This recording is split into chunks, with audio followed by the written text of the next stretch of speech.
Welcome to A Walk Down Memory Lane. It's a show where we rewind the clock and relive the greatest moments in local sport. From cup match classics to title-winning seasons, you played it, we remember it. Welcome back to the legends, the players, and the stories that shaped our sporting history. That's right, get comfortable because it's time to settle in and share a few laughs. This is A Walk Down Memory Lane. Now let's turn the page with your hosts, Earl Baisden and Dennis Brown. Well, good evening and welcome to this edition of A Walk Down Memory Lane. I'm your host, Earl Baisden, along with co-host Dennis Brown.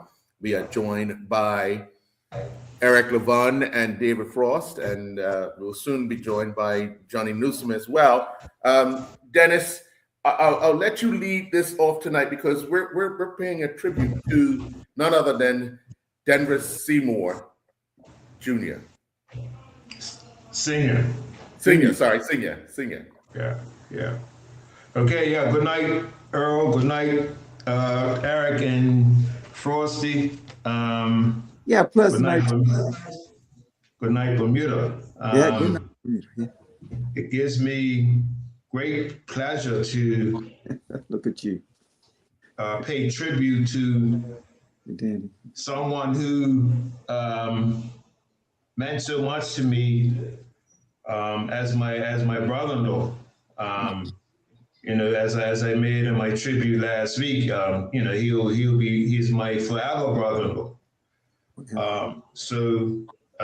It's a pleasure. That's the guy who lit a fire under me at 8 years old to become what I became in sports in Bermuda, not just football, but cricket and track and field as well. So, I have everything but praise and love for him, what he did for me growing up, and even as a man, it was a pleasure.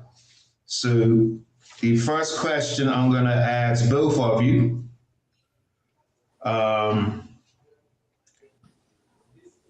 what was your first impression of Danny as a player when you first met him? So it's a couple of questions in there. So you remember the first time you met Danny, and then what stood out about him when you met him? I believe you guys played Crystal Palace. I know Frost was in that picture. And then Eric, what do you remember about your first time you encountered Danny as you were growing up playing for PHC? Let David take that one. Well, Danny came with the under 16. He had a coach that a lot of the things that the coach taught the players, Danny was able to pass it on to a lot of the junior players, and that coach was Smokey Thompson. But when Danny came along with the under 16 team, sometimes you wonder how he left the field and still was able to talk, because the team we had was Derek Russell was playing outside right, Red King playing inside, Clinton Smith, myself on the right, and in midfield we had Cecil Robinson, and we had Spotty Ritson. Down the back we had Clevie Dillis. We had on the other side Cecil Tucker, and we had Wayne Baxter, who was the stopper, center half stopper, and Danny was the sweeper. And when I say he was the sweeper, he was the sweeper. Anything went past the stopper, got swept. And anybody. And Danny was on the field. He was directed, move to the left, man on, kick the ball, holding the ball too long. And, you had no problems. Most times you just listen to him and you have a good game, because he was telling you everything to do on the field. Okay. Eric? Well, I came into PHC after the youth squad moved up to the first division.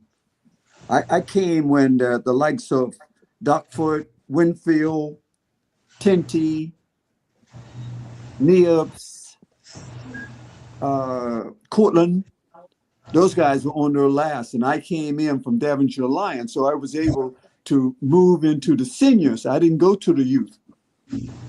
So I was an outsider, and I had to learn. And he was my first friend, as it would be, because we're both born in the same month kind of thing, and we had the same mentality. I wasn't noisy because I was trying to fit in. I was just trying to be a good guy, and I wanted to play. I wanted to be in, so I was like very laid back because I didn't want to make anybody angry or anything. I just wanted to come and be a part of this great team, this PHC outfit. So I basically took to him and listened, and I never had a confrontation or a long, drawn out conversation with him. It was easy for me. He was saying, look, I want you to hold on to this guy. I just want you to hold on to this guy.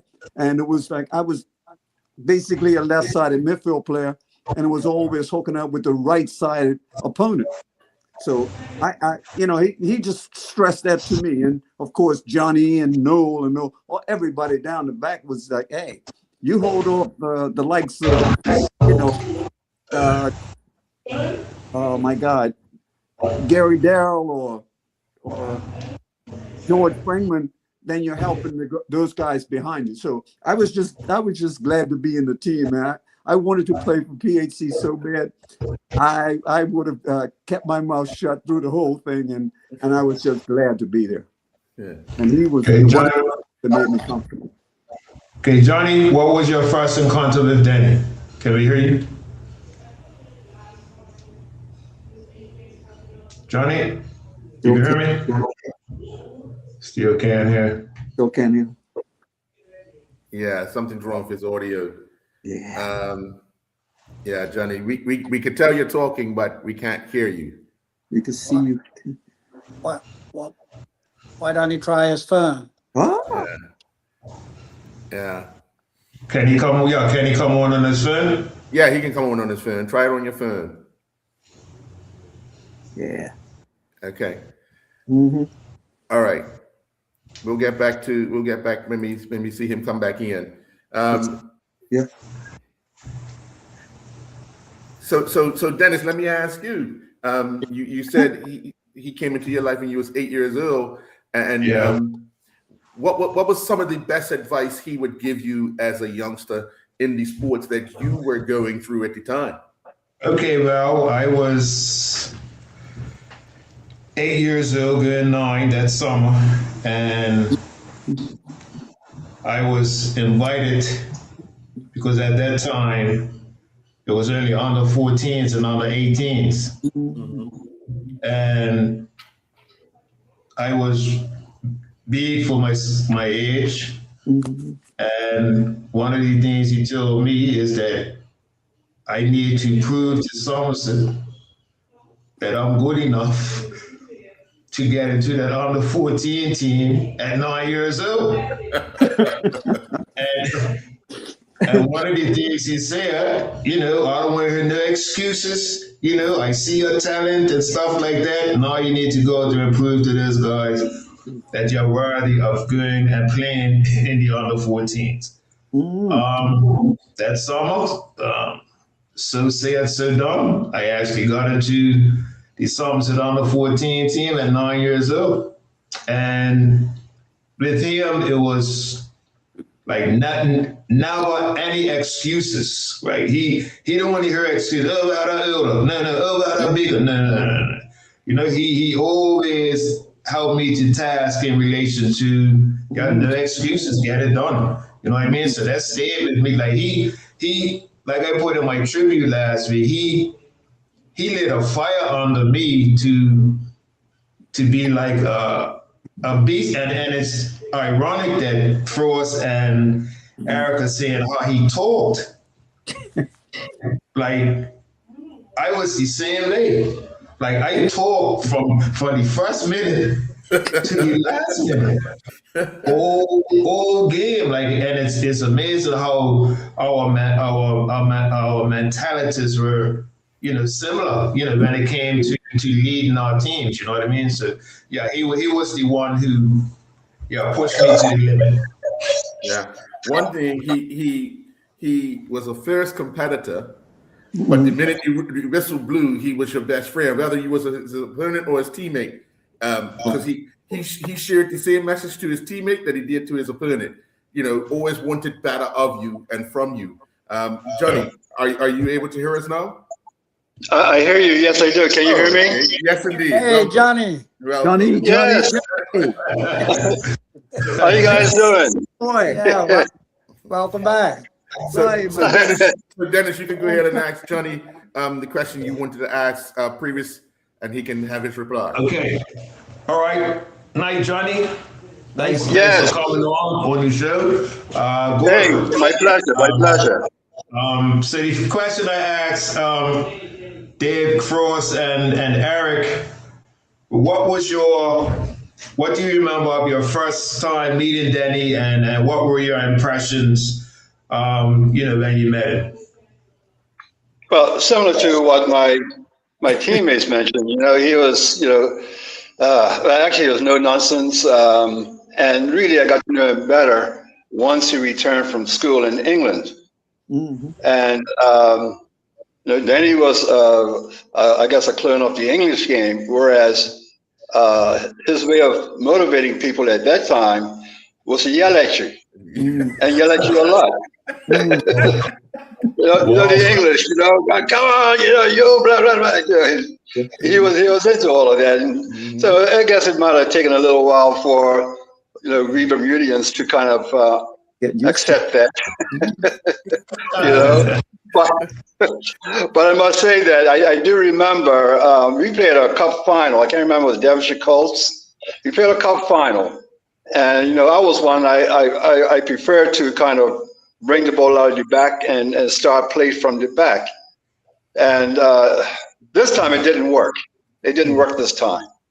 And so the yelling and screaming, Danny yelled and screamed at me, call me names and everything. And I never did that again, at least when he was playing. But he was definitely a great character, you might say a little eccentric at times, but Danny is Danny. And we all have our separate personalities. But I didn't play with him a whole lot because soon after I went overseas to college. So a lot of about especially his coaching. I've heard some really great things about his coaching.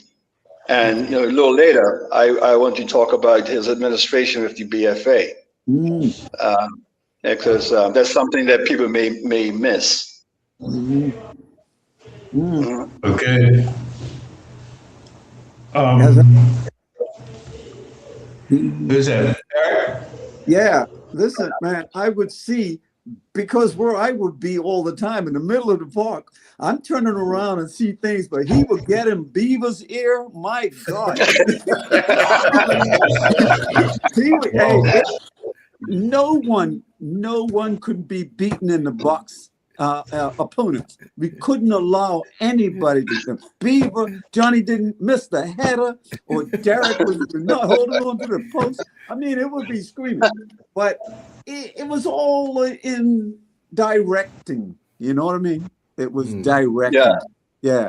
But I'm glad you mentioned that, Eric, because because I started doing some research and notes and everything. One thing I would like to say is that, I played with Eric, and Eric was like, he just stopped everything in the middle. And if he didn't stop it, Eric says, well, if I miss the tackle and the guy pushes it ahead of you, you guys got it. Yeah. Right? Now, can you imagine Eric and Denny in front of you? That was an amazing combination. Yeah. And exactly. And it definitely worked. Don't forget James Painter. My God. that was the best in the best team I ever played in mid of the park. James, Yes. Danny, and myself. I was like, man, Uh-huh. because he was directing. James had that that note, never give up type, and it was Yes. like just Yes. that was a joy. That was a joy. And all you guys were super fit. Oh, man, Don't forget that. All you guys are super fit, especially Denny. Especially Denny. And I love. Yes. Well, I never seen him run or do anything extra, and yet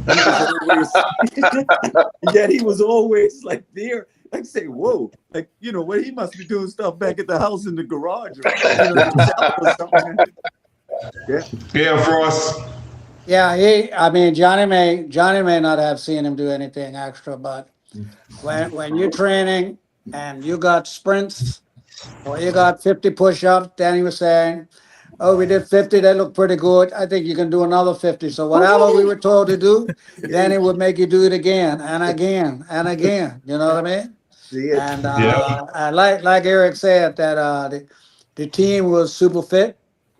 Danny was a man that when Pee Wee Crocko blew the whistle to start the game, the opponents was his worst enemy. And he blew the whistle and the game had ended. Danny is your best friend. Oh yeah. You know, it was no arguing or fighting off the game, but on the field, it was war. That's it. It was Yeah. And I would even say him and I had wars on the field. Oh yeah. Brother-in-laws, right? So I had that mentality, and he had that mentality, right? So I mentioned this at the funeral last week. That one game we played at Summers, I think it was the first time he played. Daddy Town came up, and it was the first time Summers had played at Summers. Mm-hmm. So he's coming Summers for a draw, just a draw, because they lost the first 5 games. Right. So anyway, I must have kicked one of his boys a little bit too hard. They were down on the ground, and I was trying to pick him up. All of a sudden, I feel this guy come behind me. Then now he's facing me, and he pushes me in my chest and says, "Get the bleep bleep bleep away from my bleep bleep bleep." Oh my God! Oh my! What? I said, "You can call me up bleep bleep backside down." But then, like you said, after the game, Frost, it was like nothing happened. What's going on, Dan? Was a good game. I'm saying, unbelievable. Well, one of the other things, every time we played, come on, lads. You call you lad. He used that, like Johnny said, came back from England, calling everybody a lad. Guys, my name's David, not lad, man. So Danny would call you, come on, lads, let's go. Well, 1-0, and we're just leaving the changing room. And we're going out to play football. And Danny would say, we're 1-0 down. So we need two goals to win the game. And he will drill that into you while you're playing. Come on, PHC, we're 1-0 down. You're there saying, am I crazy or what? I think, he was one that made you push you to the brim.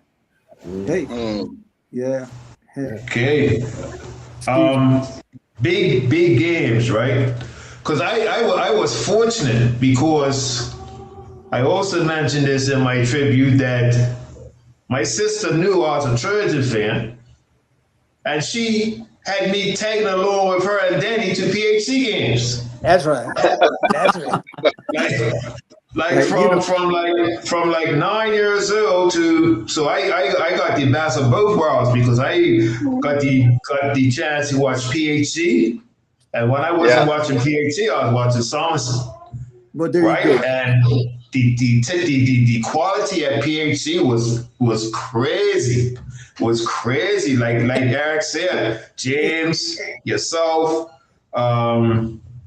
Johnny, Linfield, Noel. I got to know all these guys when I was growing up. Noel Simons, Oh my God. Jimmy Parsons, Mhm.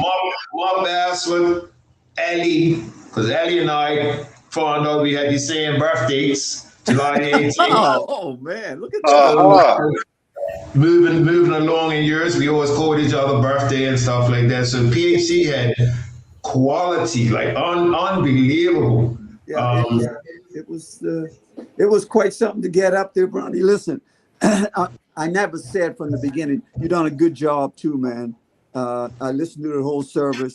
It was a wonderful service, but I was really amazed. Now, I was trying to figure your sister Mary and Denny was like that 71?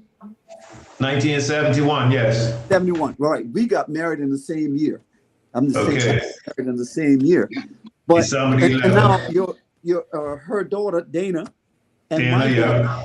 they were playing in the stands as we were, like Wow.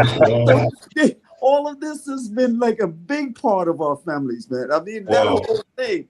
Not Yeah. just me, other guys, Noel, and I had kids. Everybody was, coming up. It was a family thing. Yes, Before it was yes, anything. yes. And I'm telling you, I never I heard agree. his voice. After we played a game, I've never heard Denny talk. I never heard him talk. Never. Whoa. Some guys talk about losing or winning or whatever the case. I would go my way, it would be families. So I guess we just parted, but I never really got into, was never conversation with me and Danny like with football. Whoa. Never. I never. I don't know. One of the things that Danny brought to the club was that when we were with the under 16 going into the getting ready for the finals, he was the one that instrumented that the forward line of the under 16 will play against the senior junior teams against their back line, and the senior teams forward line will play against. So we were able to get a lot of experience from a lot of the old guys.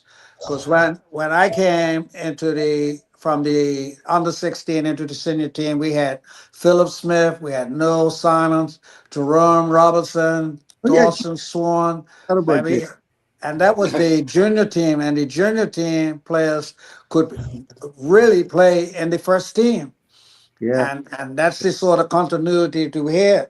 The other thing that was happening was that when a junior team played or Somerset played at Somerset, the junior team played at Somerset and the senior team played at Somerset.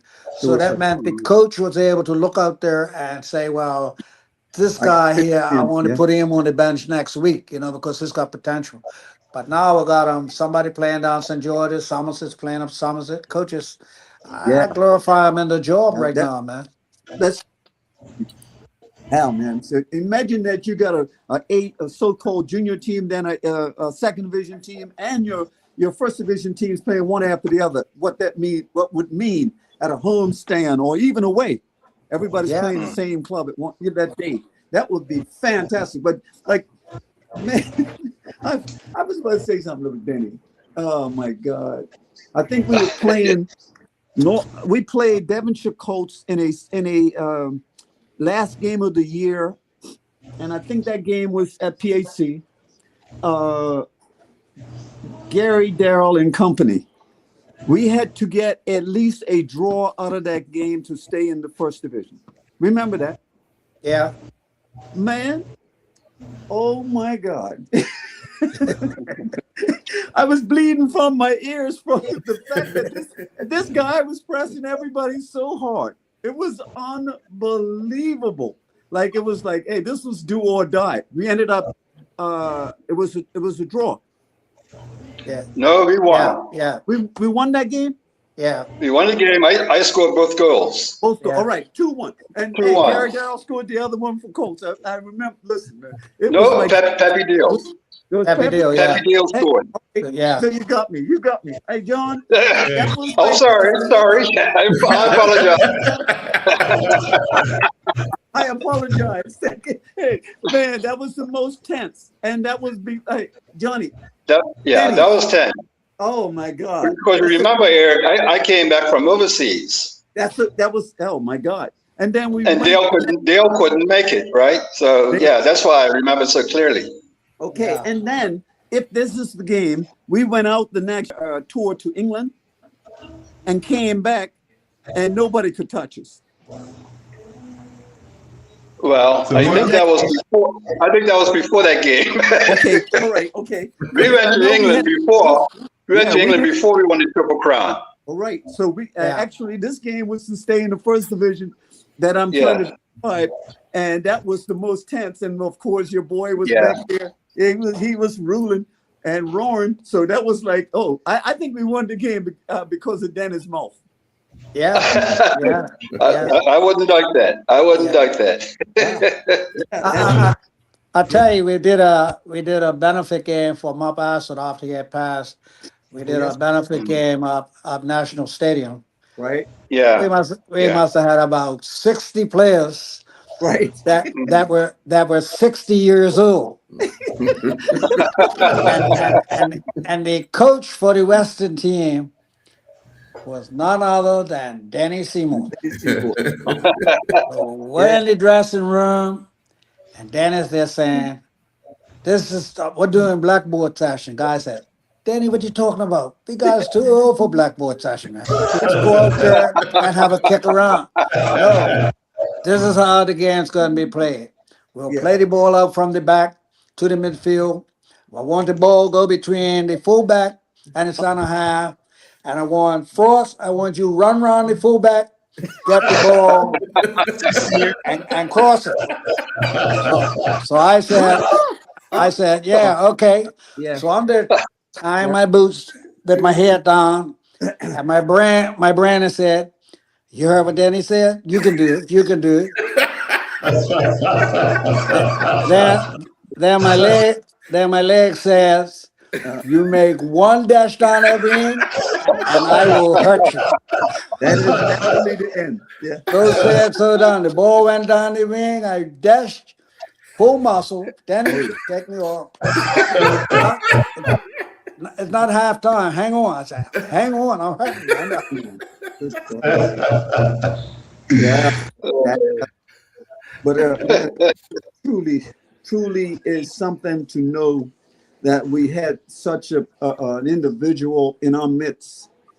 It is unbelievable his achievements and you know, so much of his time. I've been out of Bermuda 41 years now, guys. So, you know, on a Whoa. it's been some time. Though I'm always back and forward. It is truly unbelievable the amount of achievements Danny has had for the love of the game and the love of people, man, and children and kids. So I'm solely just so glad that I had the opportunity to be in his midst. Yeah. That's the truth. Dennis, let me jump in real quick. I want to ask a question. Sorry, Johnny. I want to ask a question.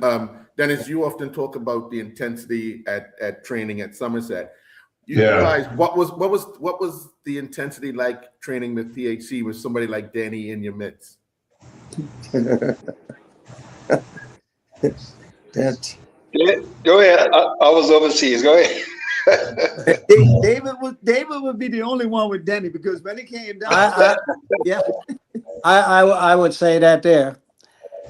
When Danny's training you, when you out there training with Danny, you ain't going to no movies. You going home, got a shower, and get in your bed, because that's all you're going to be good for. You'll be finished. I'll tell you that. Yeah. Danny was the one that he wanted you to be super fit. He didn't want nobody out there putting their hands on the hips, bending over. You got to be running at all times. You got to be in gear at all times. And that's the way he played. And that's the way he governed the team. Yeah. You know, there was funny after Danny a little bit, and Nips, when Nips became coach after Ed, Nips was really set in and settled on our team. I'm telling you, Nibbs was like the professional coach from England somewhere. I swear. And I'm saying, man, oh man, like we had Danny back there and a part of the team. Nibbs and him would get at it a lot because they were both cut from the same cloth. Every day. Yeah, they were both from the same cloth. So yeah, I remember a lot of Nibbs wanted to be super professional. At one time, I mean, we were doing weights and we were right out of it. That was all brand new for me, I can tell you. And that was a joy because I just wanted to be, like everybody. I wanted to be like Danny and like Nibbs and Ali and everybody else in the team. So yeah, we got to be thankful just to be in the midst of that individual, man. I'm telling you, man. What a brother. But the thing is, we had a lot of players that came to PHC and have sat on the bench for a whole year. I was. Mop Asser, he was on the bench for a long time before he played. Well, didn't Mop start as a fullback? No. Oh yeah. As a defender? As a forward. He was forward. I remember Mop. But he got as a fullback. He dropped back to a fullback. Yeah. Derek Russell dropped back to a fullback. Yeah. Right. Derek was left wing. Yeah. Mm-hmm. Yeah. Okay. So if we had a situation at PHC that Winfield started the season, Winfield Smith. Yeah. He started the season, playing well, but he got injured. Got hurt. And then Mop, so Mop was really, he was a midfielder, but he couldn't make the team at the time. But Mop went back to fullback. Yeah. And so Mop played so well at that position that Winfield couldn't get his position back. Whoa. So really Mop was the manager. And then later, I think Mop had to go with the Army to Jamaica, and Winfield came in and took his position back. That's what it's all about. The thing about that in those days, you couldn't afford to get hurt. If you got hurt, you lost your position. Somebody else got in there, and it took you weeks, games to get back in the team. And you just said something. You just said something, Dave. We were in a semi-final game at Devonshire Rec. I didn't make the team. I pulled my left hamstring. That was the worst feeling I had in my life. First time I had been out of the team for years. Guess where I went after that? The next year. You know where I went? Hotels International. Yeah, I know. I couldn't get back to the team. I said, no, I got to have something. Hey, and Bruno talked me into it. So that was that. But yeah, to be in that team, man, it was a joy. To not play, my God, man. No way. Yeah. Danny. But what do you guys think that for Danny? Because I was thinking, as I was trying to prepare for your program, that do you think he'll be known more for his playing or more for his coaching?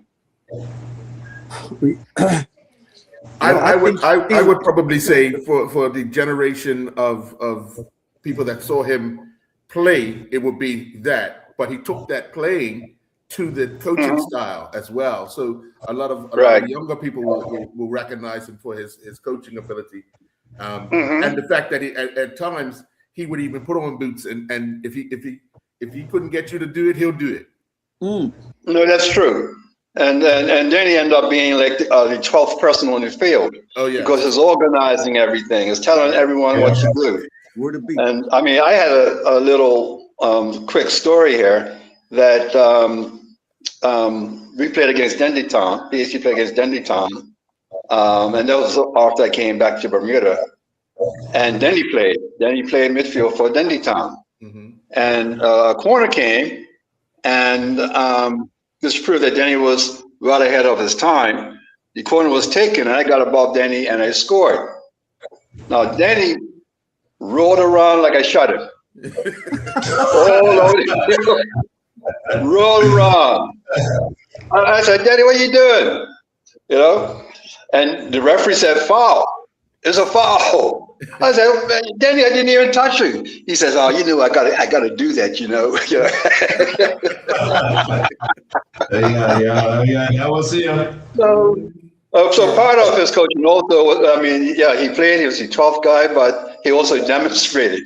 Okay, in that instance, it was a little bit, kind of,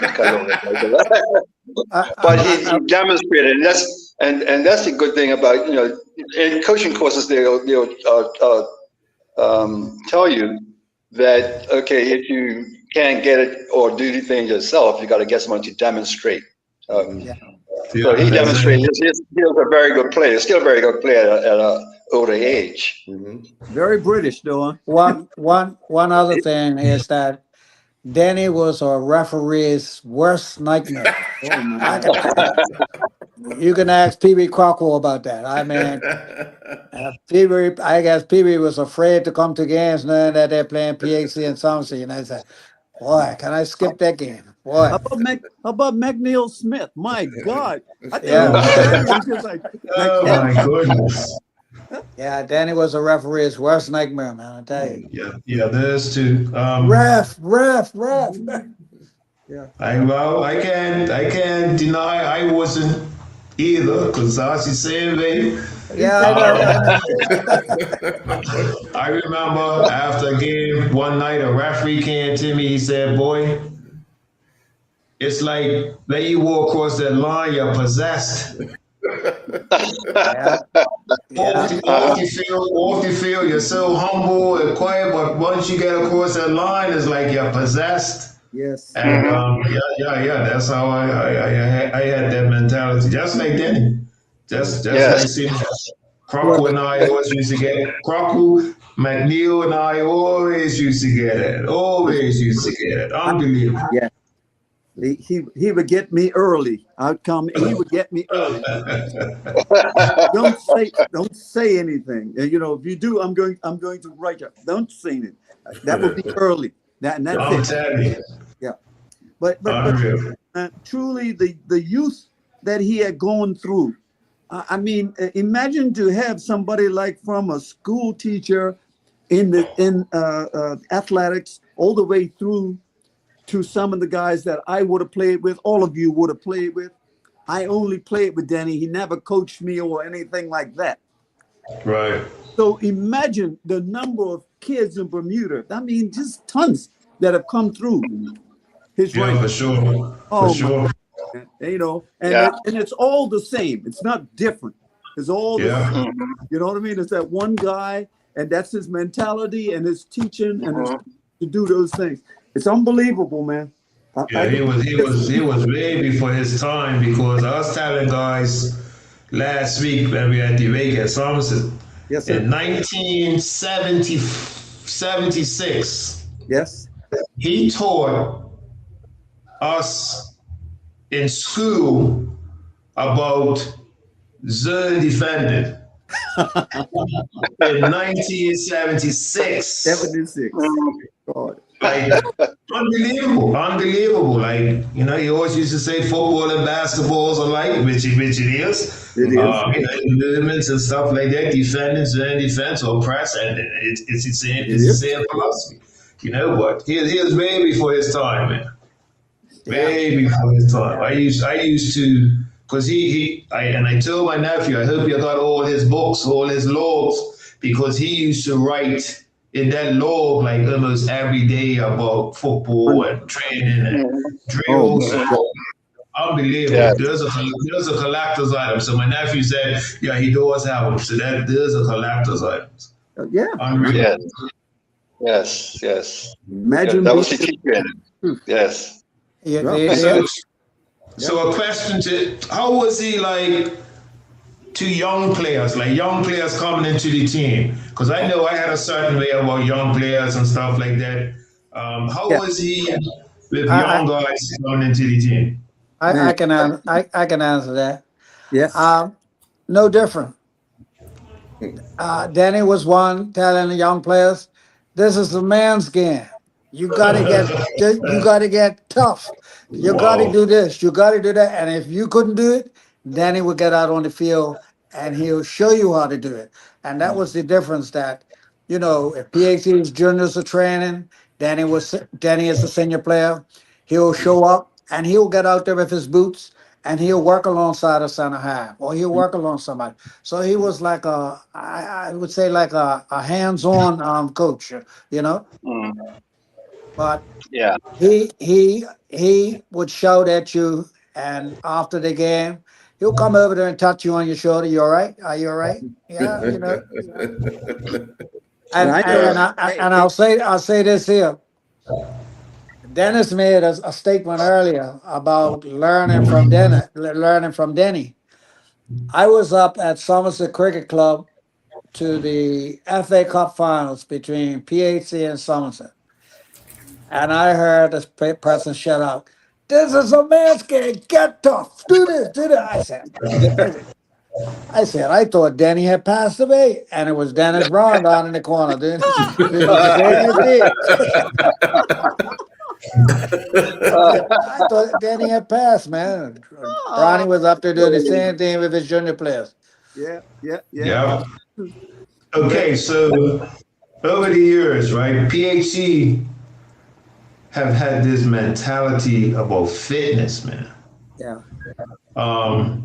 I remember playing PhD in my era. The Kenny Burt, Sammy, Kevin, Buller, that team. Okay. Mm. The first time I see these guys warming up, I know exactly what you're going to say. Was that doing push-ups, sit-ups. I'm saying these guys are be crazy down here. you guys, was that Ellie Wilson? Ellie Wilson. Yes. Oh my goodness. Yeah. So what was his fitness mentality like in those days when you guys were playing? It was worse after we got back from England, I can tell you that. It was worse. Because we thought that we were doing a whole lot before we went over there. When that guy got a hold of us, my God, I can't remember. Harry Boyles. Harry Boyles. Yeah. Harry Boyles Yeah. got a hold of us, and that's the first thing that he saw. He said, "No, your fitness level is down. You got to bring that higher." And I'm telling you, that's all we did. First and second, we warmed up. We ran catch Ellie Wilson. That's it. I didn't even know how he knew Ellie. He tell us, you got to catch him. Yeah. We were in England. We were in England. Yeah. We were in England, and was inside this place. We had the fireplace burning, raining hard outside, cool as cool, everything. And the guy said, "Okay, we guys can relax today." Yep. All of a sudden, you hear a knock on the door. Harry Boyle, "Come on, lads, let's go." Lads. Run to the change and run to the ground to park. train, Yeah. and then run back. Yeah. Get your lunch and then run back down and run back in the rain. That was our introduction. That was our introduction to fitness, another fitness level, really, for me. Right. Yeah. Yeah, that was it. And Harry Boyles was an FA certified. He was Bath. I can't remember the real name of the team, but Harry was an FA coach. And when he got a hold of us, I'm telling you, he had we were there for 3 weeks. Yeah. 3 weeks. So Yeah, that 2 weeks we were in training. He done something in a couple of weeks that we didn't do in Bermuda in the whole season. Well, Yeah, he got to us, bro. I'm telling you, man. He got to us. Yeah. so that was there, Johnny. I was going to say, remember that one of the cup finals we brought him to Bermuda. Yeah, we brought him back. Yeah. We brought him back so he can, I guess, well, not necessarily coach us, but that he'll be there and see how we're doing. We accomplished that. Yeah, Yes. and we guys played again on PHC. I think it was night game, Tuesday night. I think Somerset beat us 6-0 down there. That's Oh right. man, Yes, sir. it must have been about. It was more people down there than Cup Match. Oh yeah. And we're playing Somerset on Sunday up at Somerset, Yep. and we beat Somerset 7-1 up there. And Wow. I said it wasn't no joke. We guys were playing, boy. Yeah. They, I, it is amazing, man, for the number of people that have gone through, and I can't remember, but the youth, the young guys that Danny really had. Remember them, Frankie and Allison, and my God, I can't, Stanley, To see it around. Jack. They were 10, 12, 13 years old when they came into and around us, man. Jack Yeah. Cash, them guys were the babies. Jack, yeah. Yeah. Yeah, he just sent me a message. He couldn't come on tonight. He just sent me a message. Okay. Okay. Apologize. One thing, Denny had his ways, but he was very motivational. Oh, Yeah. You know, yeah. he got the job done. Yeah. You know, and he always wanted to have a positive attitude with the team, and even when we're behind, he'd say, "Come on, guys! Come on, guys!" Come on, PAC. Yeah, but he believed that we could always come back and win. Always. Now, as far as like stuff they used to say, my son just left here not that long ago. In fact, today, and he says that they used to have like transfers when he was a youth player for the national program, Right. and all they kept on hearing Danny shouting, "You're giving the ball away!" Yeah, "You're giving the ball away!" Yes, famous. To the point now, they still remember that. Yeah, unbelievable. One of the things he always told me, right, because he had this turn, and Yeah. he said, "Look, Mike, don't listen to the turn, Mike. Listen to the message, Mike." So that was his hair dryer treatment, right? But then he'll come and say, "You're right, bro. Everything's all right, bro. You know what I mean?" Yeah. Like, he had two sides, like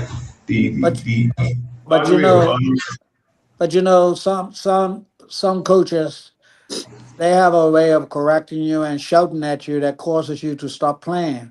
Yeah. Right. But Danny had a way of shouting at you and making you do better.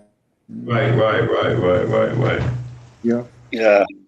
Yeah. Well. If I could just like throw something in, because we're talking about Danny and his voice and how he is aggressive and to make you carry out what he wants to do, and it's a little bit on your side. But I remember when the funeral of James Parsons. Everyone was sad. Had the blacks on, the shades and everything, and had their heads down and everything. And they're looking at the program just to see what the funeral service is all about, when it's going to end, who's going to be next. So everybody was really, really sad about the situation concerning James Parsons. Very good colleague of ours, and one of the best players I've ever seen. So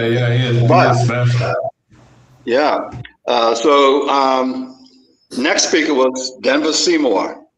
So he goes up on the podium and is overlooking everyone. Everyone's like got their head down, looking at the program, and then it's saying, "Well, hey, what you doing sad? James wouldn't want you to be sad. Come on, make some noise." Whoa. Hey, just like you, Brownie. Hey, Brown, that sounds just like you. Just like that. I asked everybody to give him 30 seconds, give a round of applause for 30 seconds. Unbelievable. Yeah. Yeah. So he was always looking at the positive. Come on, guys, let's go. Yeah. It's hard to get away. It's hard to not. It's hard to not remember him that way. I mean, if you were in the game or even a spectator, you're going to get some of. How can you guys? I heard people say, "How can you guys play with him?" Like, hey, man, are you kidding me? Yeah, because the folks couldn't understand how he could be shouting at his players right next to him and on his side, wearing the same colors and everything else. But that was it. That was just mentality. Mhm. Yeah. So how were you guys? Because I know how I was like after a loss. Like I won't come out of the change room for like 2 hours. Oh man. How were you guys like after a loss? Like playing with Danny. How were you guys? Well, I remember Danny saying that you need how to accept your losses to be able to appreciate your wins. Yeah. And I always remember that. You need to be able to accept your losses in order to appreciate your wins. And that's Mhm. something that's not happening today. And this is why a lot of the players get so upset when they lose. You know what I mean? Yeah. Well, a lot of guys played with so much passion. I remember Nips. Man, I was young. Nips can't stand. He could not stand losing. Oh yeah. Jimmy Parsons could not stand losing. I know, hey, but James, myself, and Derek, and yeah, it's over. Okay, we lost. No, we work on it. But some guys have that mentality. They just have that heart. They play hard and they have that mentality. Hey, but Yeah. man, yeah, As- that's Danny. My God, Especially when you got a guy like No, you lose No says, let's no, go get a drink, man. Don't worry about this. We got another game next week, man. yeah, I'll tell you, don't worry about this. This one's going, man. We got another one coming next week, man. and that was the other side because you always had like in our team, there was always a couple of laughers, a couple of jokesters, a couple of serious. Poor Ed Dorn was probably that one guy that had one level all the way through. He just had one level for my life. I never saw him up, down, beat, mad, want to break up. Never. One level, Ed Dorn. Nips, my God, lose and a penalty or something like that given up. My God, I didn't want to be close to him. Far away from him. And Danny, like all talk in the game, but when it was over, I never had any of that. So I really don't have any experience with, that kind of, I'm really sad because we lost the game there. He could talk about the things that we didn't do right and we've got to work on this and that. But that was about it. Another confrontation, Duckfoot and Leroy, boy. Oh, Jesus, Lord have mercy. Hey, they are. And people. And people, yeah, that's confrontation. Oh, man. Yep. You better here do the right thing. Oh, yeah. You're the last man. Hey. Yeah. Johnny, too. Johnny, Yeah. that's somebody. Hey, Johnny Well, was hey, quiet. no, Johnny was quiet. yeah, I remember. I remember the training sessions. The training sessions was tough. Oh, And I remember one training session, Eric was making me look real stupid. And I just chased him all around the field, trying to kick myself, But our training sessions were very, very intense. Very intense. That's it. So Yeah. So Frost and I were up Somerset, I want to say a couple of weeks ago, Frost, watching Somerset and PHC. Oh. And had to be 150 to 200 people to the game. What? Yeah. Years ago, even in my time, Somerset and PHC, you got like 3,000 to 4,000 people easy. Top match, man. Even like in your time, in you guys' time was even like more. Yeah. Like you couldn't go to a game like 2:30 and get a spot back in the day. You're late. You're late. So the crowds back then were unreal, unbelievable. Well, the day that we actually won the league because they had seating all around the field. Right. And the atmosphere was so dense, it was like fog. It was like fog. Somerset versus PAC on rivalry, annual rivalry. And we ended up winning the game 5-4, and we won the league by 1 goal. Yeah. Right, same amount of points, but 1 goal, we won the league. Yeah. Whoa. Yeah.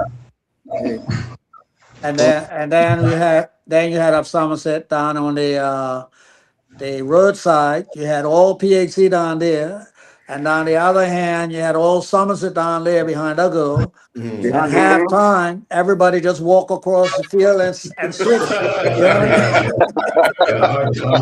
Unreal. And the other thing is that if you had a girl and you're playing Somerset and you went to pick her up, and she had on red and blue, she's staying her, and she better put on some black and white.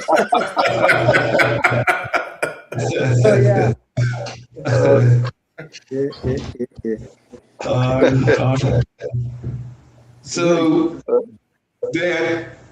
Yeah, you know that we built off of those guys long before us. Yeah. P-Bass Rangers was a staple. Somerset's always been always been a staple. These have been family type things. Family. When I came into that, there was families. You could meet somebody's mother. And most players' moms and dads were at the games, man. Yeah. We're talking remember- about senior players. I remember we played Somerset as I think it was Somerset, and Somerset had buses, PAC had buses. I think it was up National Stadium. And after the game, I think Somerset had beat us. After the game, we had all this food on PHC and everything, and Somerset coach says everybody go PHC, and then after PHC, all the buses went Somerset. And the following year, it doesn't happen like that now. When the players finish, they go to other clubs. They don't even come to the club that they play for. Everybody wants to play nowadays, man. Everybody wants to be a part of something. That's why you end up having more teams coming on board and more spaces. Remember, back then it was kind of like the same thing. A lot of new teams came out of nowhere because people wanted to play. That dilutes your fan base and dilutes the game itself. So I think what improved Bermuda football back then, like especially in my era, was Hotels International, right? Because Hotels was like a professional team. Yeah. Mustafa Mustafa Abedi and these guys, they were like a professional team. Yeah. Right, Vasco, who Danny coached Vasco, right? And I know, because I played in my first FA Cup final, my first season against Vasco, and they ended up beating us 3-2. They had a team of experienced players like Gumbo and Papa Cracks and Bully Beef, Sherlock. They had so much experience in that team, like Danny O. But unbelievable. Like, but Bronny, remember the benefits of hotels was different too. Well, Eric can tell you about that. You can take your girl. You take your girl lobster pot, sit down, eat, and then when you get up, check your Sunday. Don't worry about the bills. Taken care of. David, I like that. David, I like that. Yeah, they took care of the players. One other thing that Danny always said was that, and he told guys, especially guys, that you did not score the goal. The team scored the goal. He always made us believe that the team scored the goal, not the player. You may have got the credit, but it's the team that scored the goal. You couldn't have done it by yourself. And that sort of kept us gel together for helping one another as well, So Johnny, I remember, because you mentioned it today, you sent me a note. A bunch of you guys went to the UK for a coaching course, right? Who's that? Yes, yes, yes. Actually, yeah. You had Denny Seymour actually went with John Beard and some other guys. I think it was Pepe Deal and it was a couple of other guys. He went with that group, and I went with Jack Castle at Little Shaw. And so we got our preliminary badge, and I think Jack went on to get his the next level badge. And I didn't go. And apparently, then he got his preliminary badge or a B license, whatever he got, but he didn't go further either for whatever reason. You know, so the rest of the guys had going further. And actually around that time, the FA were actually sponsoring people they thought had a little bit of talent in that area to go overseas and get certified. Good. Now, when Denny came back, him and John Baird, they actually ran coaching programs locally. Okay. So I guess he got a lot of the teachers at the schools and people that want to sharpen up on the coaching skills. And him and John Baird, they used to have actual coaching course every week at a certain time, and that was very, very much needed. You know, to give people experience. Because when you coach at different levels, it's a different way of coaching as well. For instance, you can't coach at a senior level and do the exact same thing with young players at youth level. It's a different type of mindset, you know, and maybe some of the best coaches at senior level just cannot coach at youth level. Yeah.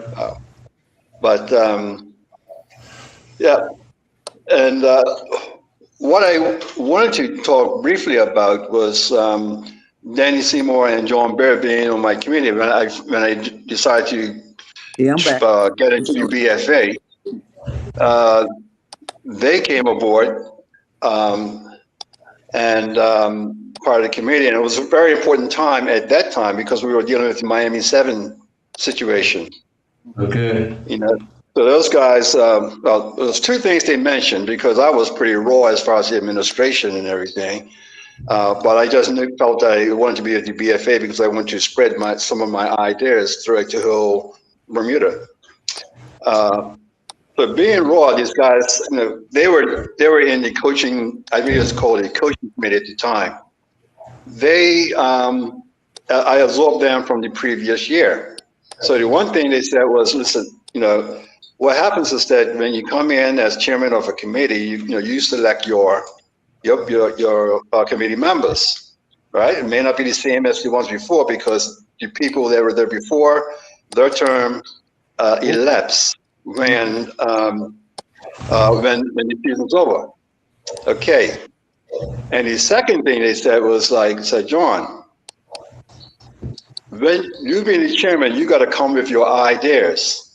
Right, so you just not coming here and sit around and just talk and talk and talk. You got to bring your ideas, and definitely, you know, those two comments kind of changed me as far as the administration or in sports. Because since then, I've been involved in cricket and tennis in administrative capacity.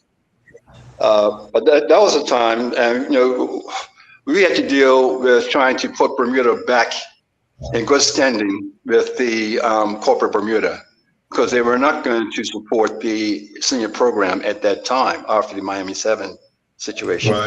Right. So we worked pretty hard, and I suggested to them that rather than doing something at the senior level, that we do something at the youth level. So we had a youth tournament, and it was very well received. And those two guys, Danny and John Baird, were probably the hardest working guys in the BFA at the time. They were more committed than just my committee, but they worked very, very hard. And in the end, it was a big success. John,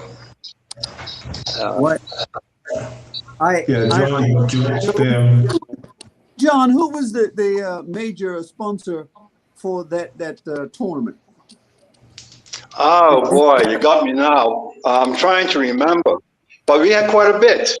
Was We it had quite a Pepsi? bit. Because John Baird would have meetings with the sponsors, and it would be about. I mean, that table before you. If you guys have been around the BFA, it's a pretty long table Yes, that they sir. use for meetings. That table was full with sponsors.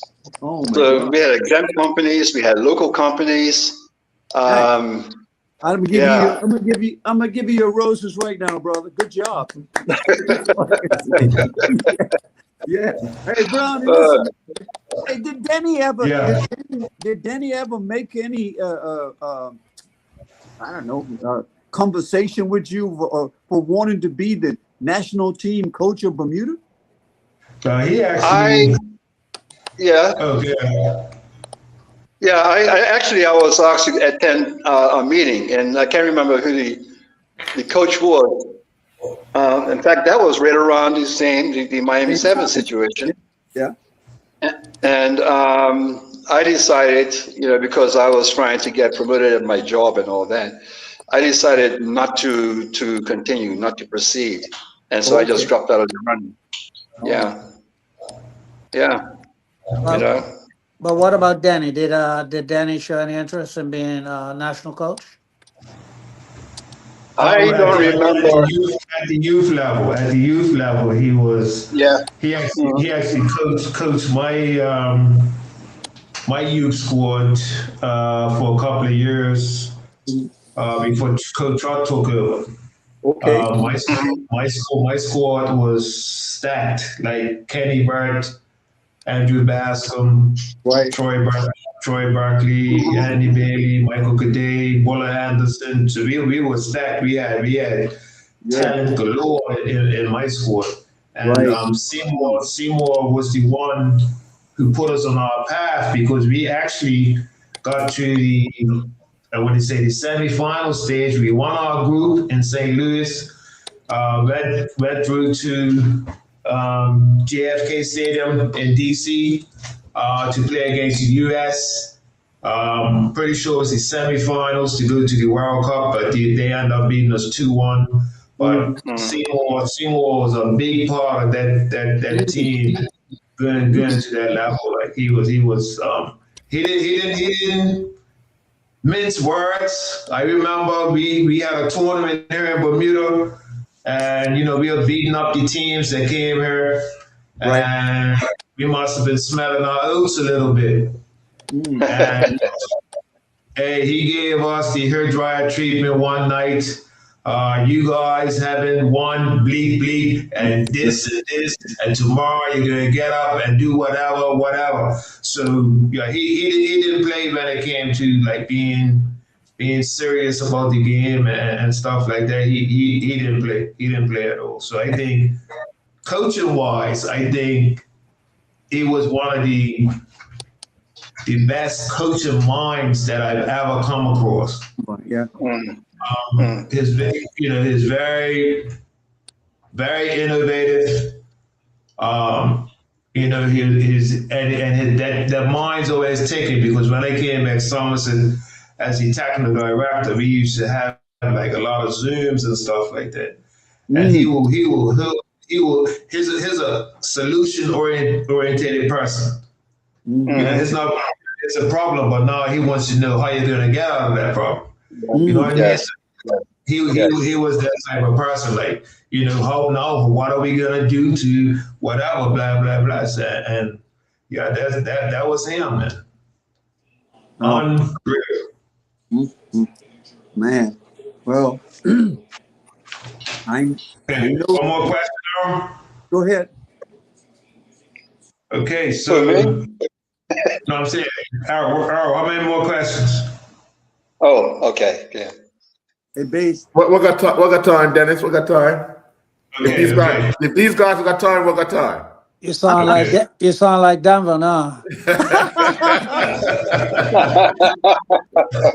The boys play tonight at 9:00. Yes. I'm in Atlanta, man. I'm home, so you guys go ahead. Okay. Hey, I'm in Dominican Republic. Hey, there you go, John. Hey, you ain't got to show. You Hey, ain't got to show. hey, Eric, just in case you wanted to know, Eric. Yeah, I wanted to know where you were calling from, John. Hey, say hello to my brothers down there, my boy. Will do, will do. Yeah. So a question, right? A question. Wrote it down today. What do you think Dennis' legacy is for PHC or even the football community? What do you think his legacy will be? Football or the Bermuda community on the hill. Oh. Call somebody. Well, I think he's still, I mean, he's got a lot of Dennis out there because he's coached a lot of people, as you guys have mentioned before. And if the people they're going to accept what he has taught them, and it has been successful. And I think that it's just going to be a whole line of other Denny's that sprung out of his teachings, his teaching, his personality, his attitude. And I think there's just going to leave a whole lot of coaches out there. And maybe some of them are just not coaching at this time, but right. You can't take away the contribution that he has made to Bermuda's coaching fraternity. Mm. Mm. Well, I think that. Go ahead, Dave. Okay, I think for me, as a player and an individual, a person, a fellow Bermudian, and no foreign, all of that stuff comes for me as a player. Then, of course, he never coached me, so therefore, later in life, and I see the things that he's done, I have high respect, deep respect for what he has done. Now, Bermuda moves on so fast. I mean, he coached and played with guys my age. I'm actually about a year and a half older than Denny. So he's coached my grandkids. He probably coached my grandkids. Wow. That's going to be a lasting thing. He won trophies with me. I played with him. I know him as an individual. Now he's coming along, and these folks that are coming, kids that are coming up now, their grandparents would have played with Denny. Imagine having that type of legacy, man. That is just crazy because, like, there's a lot of guys like that. We played with some of Bermuda's best, Stan Young, Neops Lewis, Ed Durham, and guys. Like, I mean, these guys, Winfield Smith, Duckfoot, all these guys are long gone. Bless their souls, and may God bless them. But there's a thing that now's grandkids are coming up, and someone's grandson. Oh man, this is a massive thing, and I'm glad. I'm glad, Johnny, you're going to have the same type of thing. David, you will have it all, and I hope and pray that I will. You too, Bronny, you'd have the same. Basin, you know what I'm saying? So all this go on in Bermuda so fast. Before you know it, man, I'm telling you, the likes of a guy like Danny Seymour's name is going to come up with somebody's father and grandfather and then a grandson. That's amazing. That's amazing. Amazing.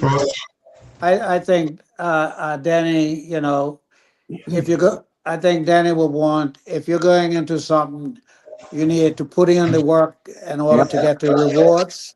Yeah. And you need to play from the heart. Yeah. You know, you can't. I mean, I look at the newspaper and look at transfers every year. And I said, you know, when I was playing, we didn't have that many transfers. If you're playing for something, that's who you're playing for, you know. Yeah. But I think he would want you to put the work in if you want to get the rewards. Don't take everything for granted, you know. Yeah, I don't think the players have that in them to stay with one club. They don't have the patience. I remember when I went back to coach Somerset, went back in 2003, and then I went back again in 2010. So we had this little 16-year-old sitting on the bench.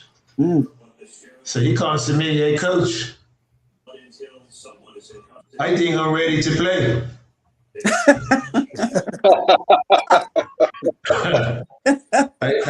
I said, well, you only play 90 minutes, man. You better go back down to on the 16th because you're learning your trade right here. Right? So Yeah. you go in, I think it's time for you to go in. You know what I mean? But players today don't have the patience. I mean, I used to hear Larry Hunt talk about sitting on the bench for 3 years and all that. I'm saying, Yep, wow. yep. Muscle.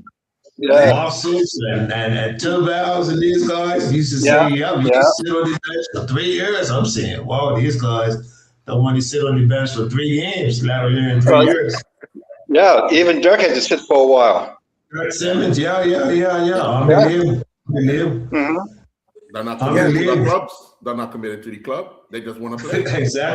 Exactly. Yeah. So a question, guys, because as I got into my coaching, I built a reputation just like Danny in relation to our Marvs. Like, You guys so I remember a player where I had suspended a player because he acted up, whatever, blah, blah, so he got suspended. Yeah. Whatever. So, afterwards, after that season, we got to have a conversation. He said, Coach, do you think you're crazy? Do you think you're crazy? I said, no, I just have a mentality that I don't stand for ignorance. Right? So, did you guys ever think that Danny was like crazy? Like his mentality? Like, this guy's crazy.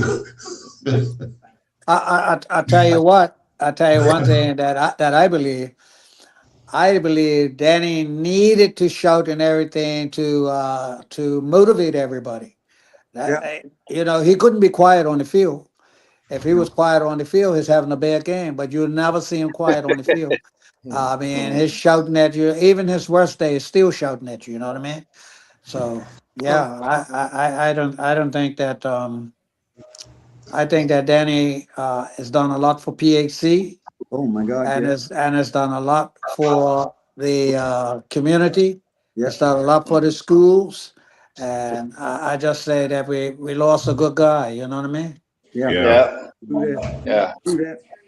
True. Very true, David. Very true, my brother. Yeah, because through him, because I'm also the president of the Coach Association. So a couple of years ago, he called me because we always talking, and he said, "Hey Dan, outside of the Coach of the Year, I think the BFCA need to bring out an award for the most promising coach."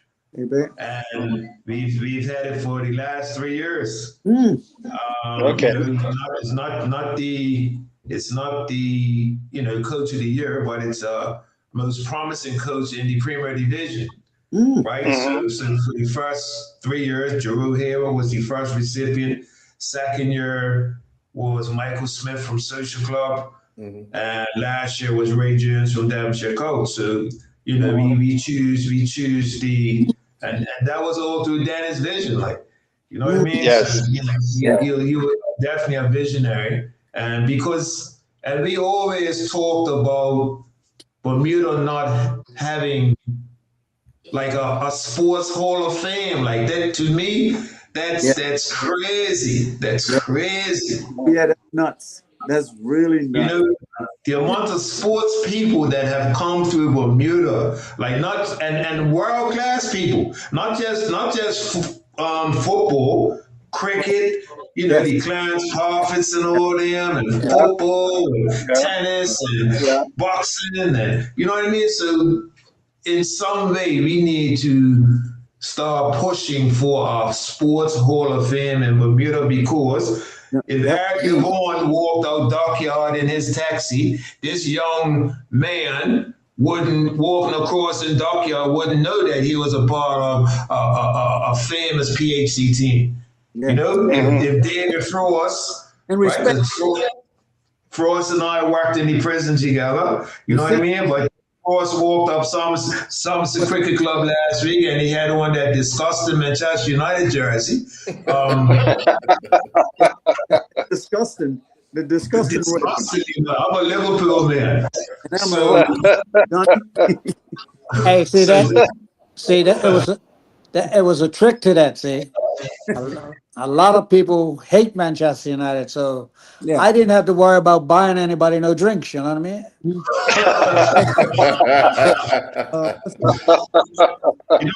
and you know what I mean. People, I used to watch Johnny like go off for corners and free kicks. Like I'm saying, this guy like he stepped on a step ladder or something. He used to get so high. You know what I mean? So a lot of people, a lot of young people, you know, didn't see that and they don't know that. You know what I mean? So we have to get the word out. You know, and it's been through so many governments that we need in Bermuda a sports hall of fame. I don't think that's Sports Authority. We're taking everything and job out these prize packages per year in every sport. It's got to listen. I see it here in America. There's so much money in football and basketball and every sport. I've been in soccer out here, and it's so much money. It's unbelievable. And soon as people, my God, man, every sport. I got a 7-year-old granddaughter who's in a basketball. 7 years old. You would think these kids, they got all uniforms, they got this, that, but everything is organized from the top all the way through. One authority, everybody's under one umbrella, working towards development of youth in sports. Yeah, that's it. And that's true because we had the youth squad that played, which Clyde Best came out of, right?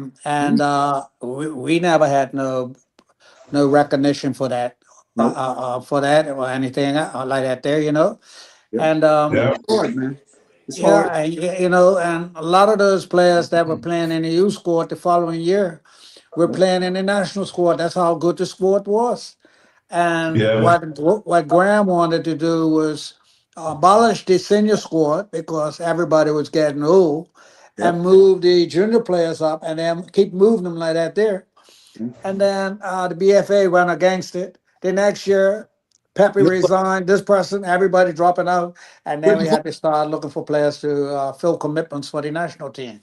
Yeah. And I think if we would have maybe stuck with Graham's plan to keep filtering players into the top, I think we would have been better off than we are now. Yeah. And the other thing is that, you know, we keep saying this thing about, you know, don't feel bad because Bermuda's a small island. We only got 65,000 people to pick from and all that there. Right. I tell you, today, you go down the Caribbean today and you go and you hear people come to you and say, hey, how's the Big Blue Machine making out? Still talking about it. Big Blue Machine, we don't even play softball no more. You know? And we were champions in the Caribbean, you know what I mean? I don't know. And I also watch a lot of cricket. Well, I watch all sports. So And my brother Mike's into it every day, man. watching this T20 World Cup. Yeah. And that's something. Right. Bermuda used to play against a lot of these teams. What teams? Zimbabwe. We used to play against them. Yeah, we used to play against a lot of these. Afghanistan. I mean, that game today was crazy. Sri Lanka, Bangladesh. Which one was that? Which one was that, Bronny? Was Afghanistan and South Africa. That was crazy. That was That's the one, the Super Over? 2 Super Overs, not one, 2. 2 Super Overs, yeah. 2 Super Overs. So now it's so much fun and filling up stadiums of 150,000 people. That's crazy. All of the support is there now, and that's why all those games are growing so strong in the Middle East and Africa and Australia and everything else. Yeah. They started from nothing. And we used to Yeah. have these teams flying through here, going down the islands like England and Scotland and all Yeah. that. We would learn off of them here and play better. Yeah. But Yeah, exactly. now we don't have that conduit. We don't have 'Cause that. Yeah. Yep. Yep. I got some little kids in my neighbor. I got some little kids in my neighborhood that, oh, mama, I need a pair of boots or this, I need that there. And I tell them, you don't need that there. Oh, just pair of sneakers. And I board them. I said, look, come here. I bring them inside. I go on YouTube and I take them Yep. down Africa where the children down there playing with no shoes on. I said, see these Yeah. guys here? Yeah. I said, you don't need all that there to play football. You need a Yeah, good head. what's spoiled? What's spoiled? What's spoiled? Yeah, that's one.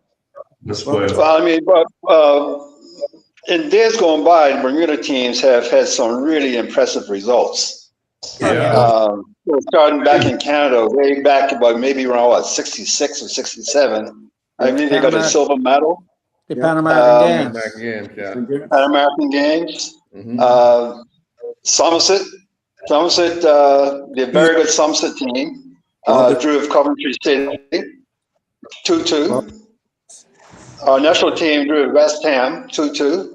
So, you know, we've had results against some highly regarded teams, Yeah. you know, Yeah. and, you know, The world is more open now. and if I could go, sorry, yeah, if I go back, I mean, just my opinion is that I think that the best teams Bermuda's ever had, and is up for debate because you know, I lived in a certain era, Oh yeah. and people may go back further than what I'm talking about. But I believe the best teams that Bermuda's ever had has been that very good Somerset Cricket Club, Yep. and Social Club. Social club. I That think Social club. three of you really, PHC, Social Club, and Somerset. I think three Yeah. of you had I mean, all of you won the Triple Crown. yeah. Yeah. You know, Somerset Yeah. won it twice. Somerset won it twice. Mhm. But all of you won the Triple Yeah. Crown, and I mean, the talented men. Yeah. Yeah, and how I qualify it is that that very good Social Club team and Somerset, Oh, they didn't embarrass us when they played international. oh, When Right, teams right, came right, from right. Trinidad, when teams came from England, oh yeah. they would have beat them. They would beat them. Right. Somerset and Social Club. You Yeah. bring And I your would best say that players. as a team, because they were in a dynasty at the time, but that very good PAC team with Kenny Birch, Sammy Swan, the Smith brothers, you know, and they went down down the islands and The Caribbean they just CONCACAF beat tournament. everybody. Yes, Got to You the know, so- semifinals. Tournament, yeah. yeah. So those three teams, I think, are the best teams Bermuda's ever had. Now, some people will go back further and say, well, you know, BAA or Key West or Pembroke Juniors. Well, you know, we can have that conversation. Yeah. Oh, social club certainly. In my day, was probably that team that could have sat together with any British team coming and going through here. I can tell you that they were super from top to bottom. That was probably six or so Bermuda national team players, six or at least 6 or 7 on one team. Mm-hmm. Yeah, Yeah. we've had that type of years going by, teams, different clubs. But what happens, like always, is that now we have education outside of Bermuda. Kids are going all over the world, and they're not coming back like they used to. No. Still now, you got more kids in England than you do in Bermuda now playing ball at high level. And you know, we may see them in years to come being in those teams that are in the first or second or or premier division. And I hope that they're out there. Kids are out there. So I'm just like I say, the likes of the Denny's and people that got all that going, got them at least. But if they don't get football, they get educated. So I'm glad for all of that, man. I really am. One other thing that it's been on my mind is that and I'm gonna speak to Jack Castle about it because I think, a lot of you guys are at fault at this here. Of course. Every time we lose somebody from our family, our Mm. PhD family, we never able to have the president of the club to stand up in church and say something. Oh no. So we need to get ourselves together and Oh, yeah. organize. If you don't know the player, if you don't know the person, Have somebody. let's get somebody that does know them and let them say something. Have We some, got to get together and organize that. you can dig up history. It shouldn't be no problem digging up Dennis' history. Yeah, easy. Yeah. Yeah. Of course, I thought that was a little unusual too, that not one of you guys could have went up and read the tribute on behalf of PHC instead of Devar from Danny Town reading PHC's tribute to Danny. Yeah, this is what I'm saying, Right. Yeah. But they had their reasons, I guess. I guess. So my last question to you guys. If Danny Seymour was watching this tribute tonight, what would you want to say to him in your words? What would you want to say to him in your words if he was listening to this? Johnny, you can start. Yeah, go ahead, John. You start. No, I'll say thank you. Thank you for the work you've done as a player. Thank you for the work you've done as a coach. And thank you for the work you've done as an administrator, as a teacher, and with the Bermuda Football Association and any other association he was with. And thinking about it, I was just thinking because in my head, I mean, I'm a big Clyde Best fan, and I would like to see a statue of Clyde maybe at the airport, like they got Garfield Silvers down in Barbados. Yeah. And maybe Danny deserves a statue somewhere too, because At least there may be statues around of people that don't deserve some sort of accreditation. at least at the Bermuda Football Association. Say that again? I said at least put something up at the association's building or something. Mm-hmm.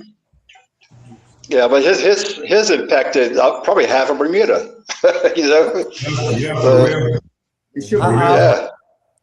Yeah. I just like to say thank you to Danny for being a part of my career. Yeah. My soccer career. Mm-hmm. Mm-hmm. And for me, man, it's a job well done, my brother. We'll meet sometime again in heaven. Hope I've got my prayers on. I think that for what he did for Bermuda, he should be celebrated in a bigger way. I mean, we normally wait till people pass away before we say good things about them, and that's another thing, man. Yeah.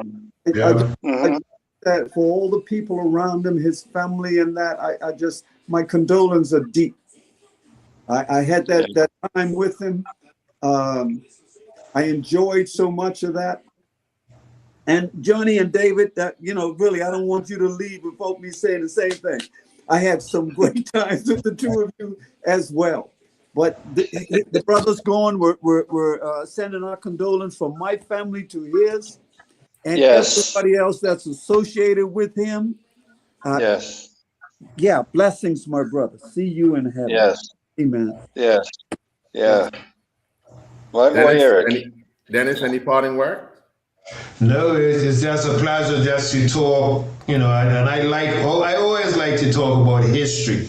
Yes. The history of football, because football has been a part of my life since I was 9 years old. So it has taken me all over the world, still taking me all over the world. So Danny was a big part of my life. He always will be. Like I said, he lit the fire under me to be who I was as a player.